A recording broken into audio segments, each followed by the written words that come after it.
దేవుడికి కనబడుతుంది మనం బ్రతికున్న వారమా చచ్చిన వారమా అనేది. నువ్వు చచ్చావు అని తెలియబడాలంటే, నువ్వు చనిపోయావు ఆత్మీయంగా అని తెలియబడాలంటే నీలో ఏముంటాయో తెలుసా?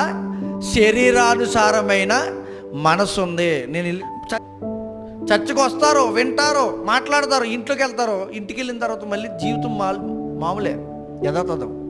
నోటికొచ్చే మాటలు నోటికి వచ్చినట్టు మాట్లాడతారు, ఇష్టానుసారంగా జీవిస్తారు, ఇష్టానుసారంగా తమకిష్టమైన మద్యపానాల పట్ల ఆసక్తి కలిగిన వాళ్ళు ఉన్నారు, తమకిష్టమైన అన్యాయంగా సంపాదించుకోవాలనే ఆశ కలిగిన వాళ్ళు ఉంటారు. వీళ్ళందరూ ఏ మనసు కలిగి ఉన్నారంటే శరీరానుసారమైన మనసు. ఆ మనస్సు మరణం తీసుకెళ్తుంది. అది ఎక్కడో తెలుసా? భూమి మీద మరణమే. అది బ్రతుకుండగా వచ్చే మరణం, దానినే ఆధ్యాత్మిక మరణం అన్నాడు దేవుడు. నేను వెళ్ళి నా తండ్రి చనిపోయాడు, దయచేసి నాకు సెలవు ఇమ్మని అడిగితే ఆయన అంటాడు, మృతులు